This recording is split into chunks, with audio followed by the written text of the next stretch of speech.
Welcome to Pure Brews America. Join us as we travel across Michigan to discover the amazing stories, people, and places that make up the craft beer and spirits industry.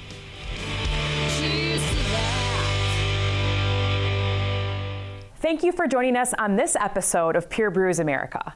I'm Lisa. And I'm Kiera. And we've got a lot of fun in store for you. We sure do. So let's get the show started with our first story.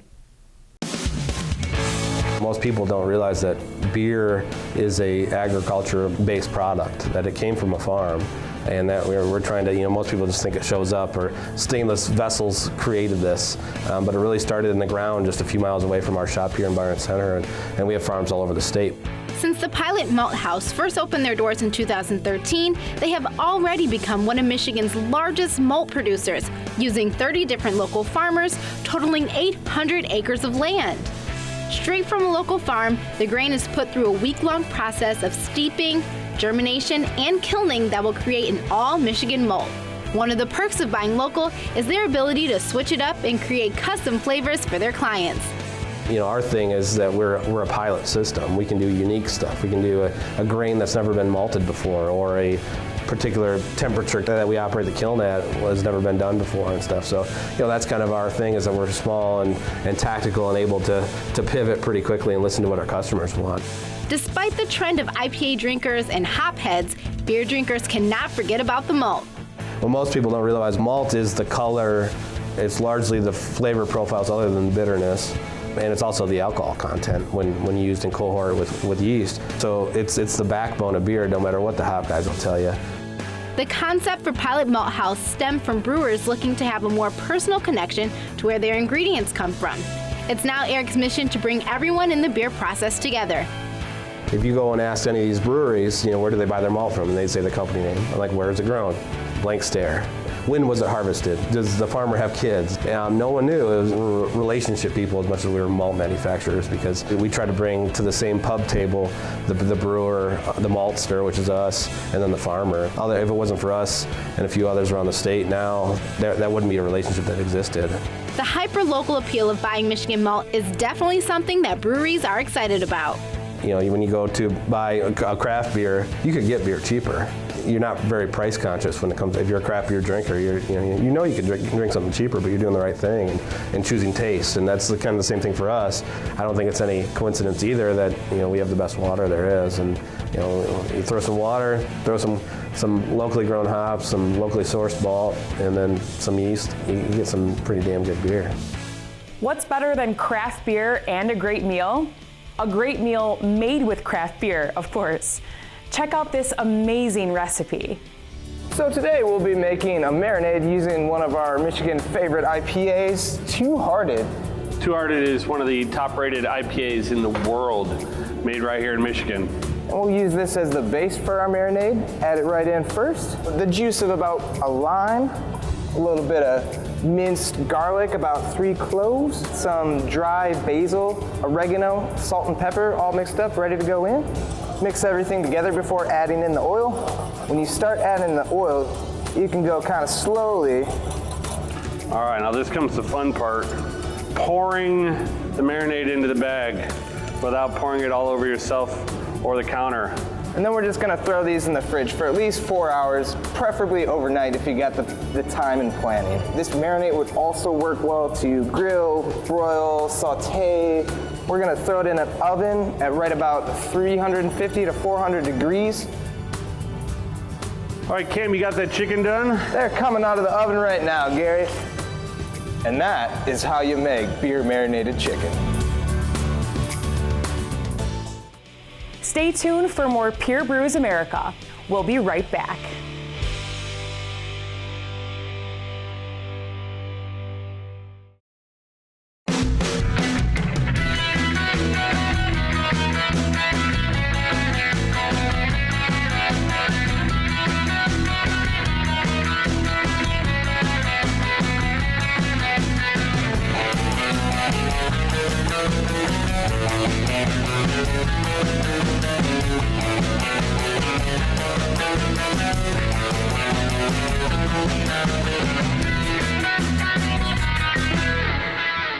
When you graduate from Northwestern Tech, heating and cooling companies take notice. And getting noticed is nice, but even better when it comes with respect. With a demand for HVAC techs and the type of money you can make in this industry, skilled tradespeople are getting the respect that they deserve. Hands-on training, experienced instructors, and thousands of Northwestern Tech graduates. In just 10.5 months, you can have the career and the respect you deserve. Northwestern Tech, the HVAC school that works. Fundraising should be fresh, flavorful, and simple. We have the perfect solution at Hungry Howies. Dough Raiser. Your team or school can sell paper pizza certificates that can be redeemed for 1 medium pizza at participating locations. We've been doing this fundraiser for about 4 years, and it's the easiest and best and most profitable fundraiser they have in Michigan. Go to doughraiser.com to learn more and sign up. Your next fundraiser comes with flavored crust. Welcome to Hungry Howie's Dough Raiser.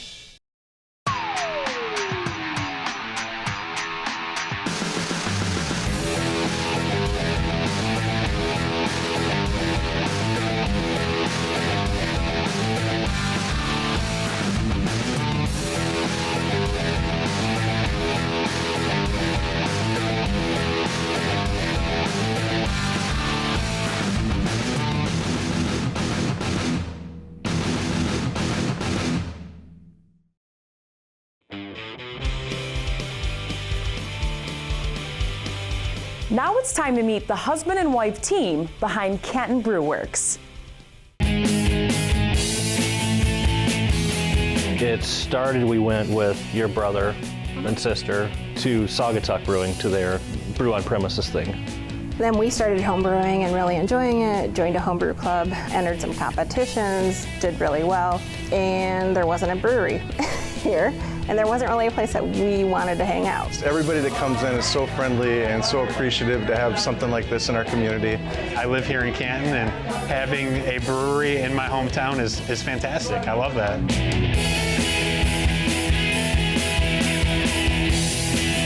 On our opening night to the public, we had just blank coasters. One of the women sitting here having beer on the first night took a coaster that someone else had used, had a little beer stain on it, and drew a picture. So we put that up, and for a while that was the only one up there. But then everybody else saw it and started drawing, and now you can see we've got a ton of different ones up here. This one is Tamarind Diaz. So this one's brewed with tamarind in it, and then also it's got Indian red chilies. It's not really that spicy. Yeah, a lot of it is just what I want to drink. I will try to formulate a recipe for that. And our staff gives me a lot of ideas too. We got to brew this beer. So this is Kumite, it's a black IPA. This is like one of my favorites. I'm a little biased, but. All right, and this is the McConaughey IPA for sure. You can tell because it's got that coloring to it. All right. I'm not one to drink a lot of IPAs, but anything I pour here, I can drink. I love it. You can come here and have fun. That's usually what I thrive off of, is people having fun. You can't make someone mad having a beer. And everyone here is great. You know, I come in here, every time I come, I have a great time. All the things that they hope for, it being a fun place to sit and talk with friends, to meet new people, to drink great beer, it's all just like they imagined it. Now it's time to make a delicious craft beer cocktail. Let's start off with this amazing Faygo craft cocktail. Start with a glass of ice. Then add 1.5 ounces of citrus-infused vodka. Next, you'll need 3 ounces of Faygo's original red pop, and then 3 ounces of your favorite raspberry ale. Top it off with ice, a quick stir, and some fresh lemon. It really doesn't get much more delicious than this Faygo Red Pop Raspberry Ale Shandy. One of Michigan's best breweries is also one of its best distilleries. So we visited New Holland Artisan Spirits.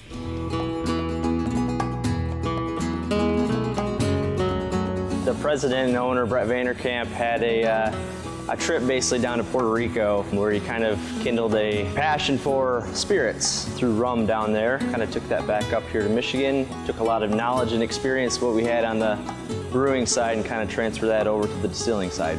what if we took, the aged beer cask now, the Dragon's Milk, and put bourbon into it, and what would happen? And, there were a lot of people that said it couldn't happen. Some people that were maybe purists in the distilling world were, you wouldn't want to do that. And so we started with, I think, 2 or 3 casks of laying it down, some different temperatures, some different times. And what we discovered was that the marriage between the malt sugars and the bourbon had this amazing effect, and it actually layered in a bunch of complexity. We're very pleased with that process as well. Gin is starting to be huge for us.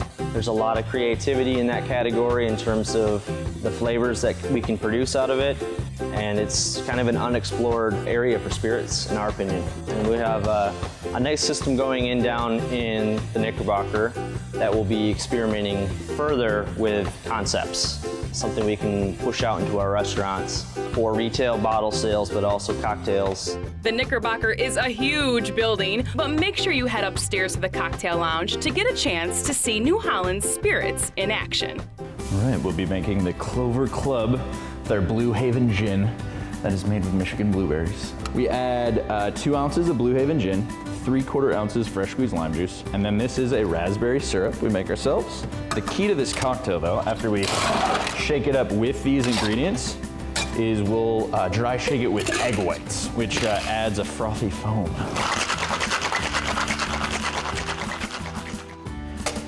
Add our egg white.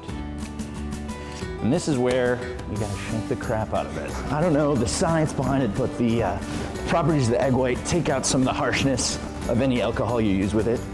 Now remember, as I pour this, that this is what a bunch of grizzly dudes like to drink back in the day. Fruity, delicious, old school cocktail. How do I like to say this? Our brewers hate to make the wash, but they love our whiskey. We're kind of the stepchild in the company, but we've been growing and kind of maturing in what we're doing, honing a lot of our skills, and people are really starting to like it. If you go down to the pub, a lot of our employees are usually drinking cocktails versus beer at this point.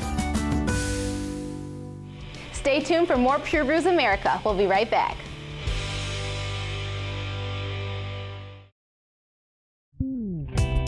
For over 10 years, Black Lotus Brewing Company in downtown Clawson has brewed craft beer with soul and passion, served with love and appreciation. Black Lotus also offers the finest craft spirits, specialty wines, food, and live music. And now, our 2016 World Beer Cup gold medal winning Ninja Pirate is available to go and by the case. Black Lotus Brewing, interesting times call for interesting beers. The engine of Detroit has never been idle. Every day steam rises from the Motor City Underground. Each drop of Detroit Steam Vodka is handcrafted with the same passion that went into the foundation of this city. We will not falter in our dedication to bring you a product that embodies the spirit of Detroit. This is Detroit Steam Vodka. Back again. You know me. Pepperoni Asiago. Oh, he's so cute. What's his name? Pepperoni Asiago. I just want to eat him up. Flavor fanatics love us because we make our dough fresh daily and only use 100% real mozzarella. Now get meal deals for any budget. Hungry? Howies! Flavor fanatics welcome. Michigan is full of amazing craft breweries, and this is the place on the east side of the state that you can come and taste everything. We have 66 beers on tap. They change daily. I come here once, maybe twice a week since they've started making their home brew, enjoying that as well. The beer's good, the food's really good. Our chef specializes in barbecue food. Phenomenal food here that we make from scratch every day. You need the two to complement each other, the food and the beer. Try something new and discover beer here.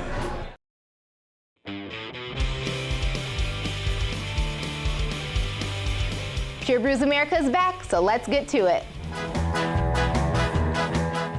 In January of 2015, the husband and wife team, Tim and Patty Eisenbraun, opened Brown Iron Brewhouse. It's an old-world German-style beer hall and smokehouse with partner and chef Denise Smaljanowski. I love being here. I love working with Tim. I love being with my husband. It's just been great actually working together, but not too close. Tim is the brown iron brewer and purchases the beer, while Patty handles pretty much everything else. I went for the super trifecta of craziness. Not only did I want to start a business, we decided that we were going to build this facility. It was so many things that went on at the time. It was the coldest winter ever. It was right before we broke construction. It was the wettest spring we ever had.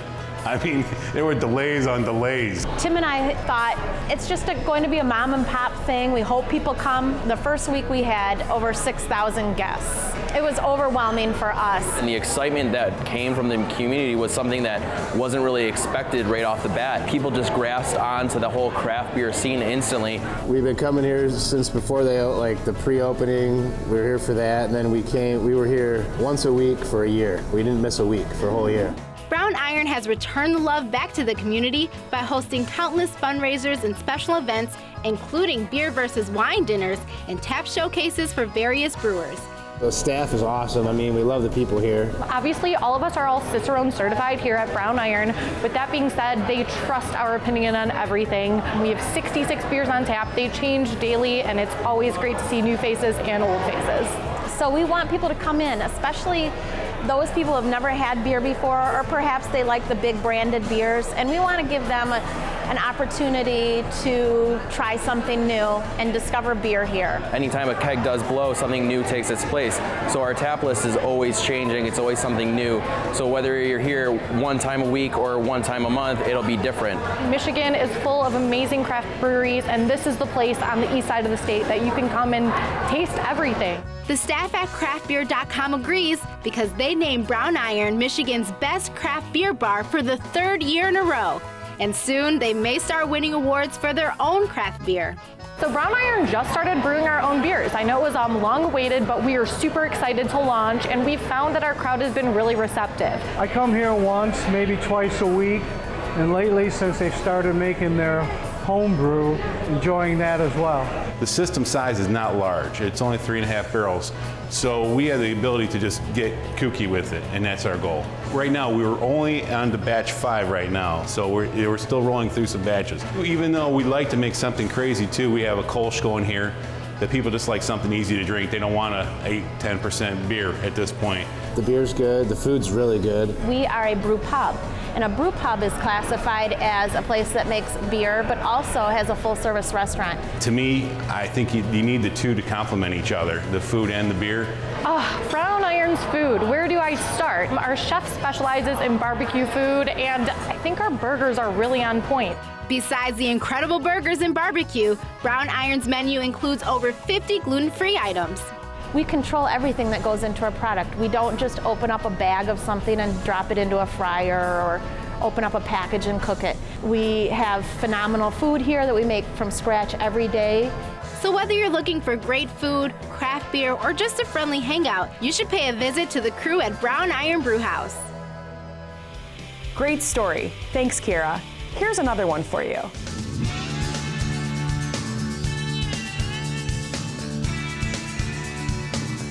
One thing a lot of people don't know is that each state is responsible for their own liquor rules. So Michigan's different than Indiana and Illinois and Ohio. So everywhere you go is a little bit different. After Prohibition was repealed in 1933, the government placed strict regulations on the alcoholic beverage industry with the introduction of the 3-tier system. The 3-tier system is basically made up of the supplier, which would be your brewer partner, middle tier would be your wholesaler, and then the 3rd tier is all the retailers. Retailers start at the bottom, it's all of the on-premise, off-premise, grocery stores, restaurants, bars, everything that you see has to be serviced by a wholesaler. And so we want to be that consultant to a store that, is coming in here, that doesn't understand how that flow works, and, providing them the support that they need to help them, so. Michigan's largest beer wholesaler is Westside Beer. They began operations all the way back in 1933. Today, they have 4 offices with over 400 employees and distribute 40 breweries to nearly 4,000 stores. Partnership is a key word. It's brewery partners and retail partners. And we work hand in hand, day in, day out with our retailers to find out what their needs and wants are. And what consumers increasingly want is more and more locally made craft beer. Who would have thought 15 years ago that news stories, when you're watching your local news, talks about another brewery opening up or a brew pub or a new beer or a new style. That's what's really exciting for us as a beer distributor, is that we're part of that. So, to watch it from where it was to where it is today is an amazing to see. Every partner we have has a story, a unique story, and that's what's so interesting for everyone about craft beer. And it's up to us to teach that story to our sales reps and delivery people so they can in turn tell that story to our customers. I think that's the most important part of selling the craft beer, is the story and the passion behind it.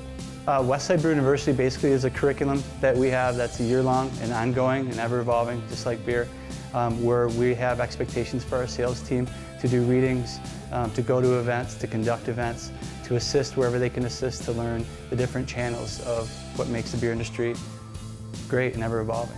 Part of that evolution is just keeping up with all the amazing new Michigan craft beer being introduced to the market. From a wholesaler standpoint, it's a lot more SKU proliferation, so we're handling a lot more SKUs. We're up to about 1,700 to 1,800 in each of our locations.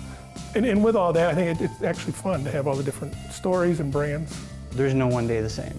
Every day is different, and every day you learn something. And the beer business is exciting. Obviously, it's electric, and it's always evolving. We're not selling blood or brain serum, we're selling beer, and we should have fun doing it. Thanks for watching Pure Brews America. There's more after this break.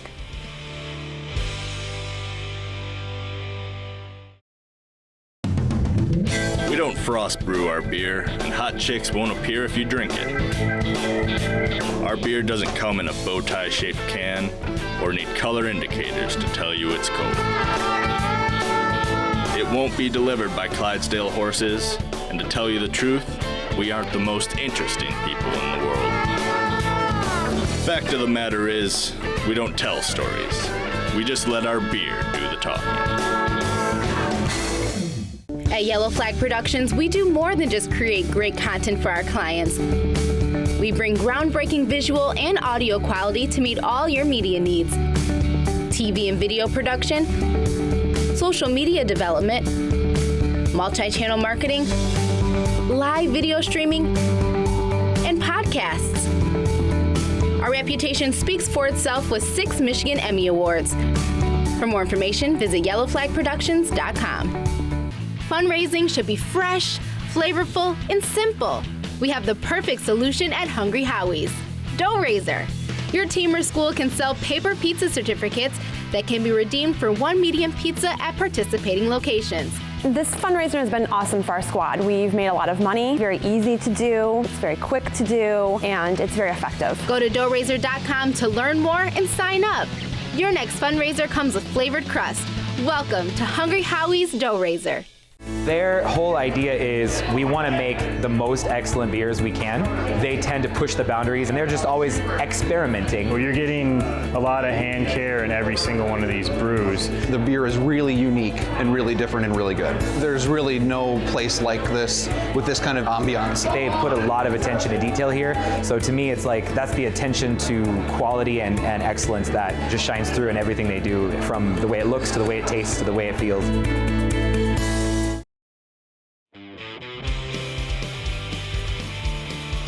Welcome back to Pure Brews America. We've got another great behind-the-scenes story for you. Detroit played a major role in the production and distribution of alcohol during Prohibition in the 20s. Specifically, the Eastern Market acted as a headquarters for alcohol being brought over via the Detroit River from Windsor and the DeQuinder Cut. Detroit City Distillery now makes spirits legally, right here at the Eastern Market. Detroit City Distillery is a small distillery located in the Eastern Market, and we make everything from scratch. So we make whiskeys, we do rye, bourbon, we make a lot of different gins and vodka, and it's really about collecting the best ingredients from around Michigan to make spirits. And by doing that, it's a great way to celebrate Detroit. So all the good things, all the great history of where we came from and where we're going, there's a lot to celebrate. So that's what we're about at Detroit City Distillery. Farm to bar is kind of a mission at this distillery, and its home at Eastern Market makes it a short journey. So if you come to Detroit City Distillery, you can expect a few things. First off, you can expect an experience, right? So you're walking into an old slaughterhouse in a little side street. You kind of have to discover it, but you get this experience, and it's all about kind of experiencing boutique, handmade Michigan spirits that all happen right here in Eastern Market. So we have a full-on craft cocktail bar where we make all these cocktails with our own spirits and everything that we procure locally from the market. You know, like I said, we make our own juices, our bitters, all those sorts of things come from literally within a 3-block radius. So you get really great spirits, great service from all our bartenders, and you know, you kind of get to experience a little microcosm of Detroit, both history and kind of new history right here at Detroit City Distillery. Detroit City Distillery has only been open to the public for a few years, and it's already been awarded Best Bourbon for its Butcher Cup Bourbon by the American Distilling Institute. So there are definitely big things to come for this small-scale distillery. There's such a long history here in the city of folks making things that have helped define the city.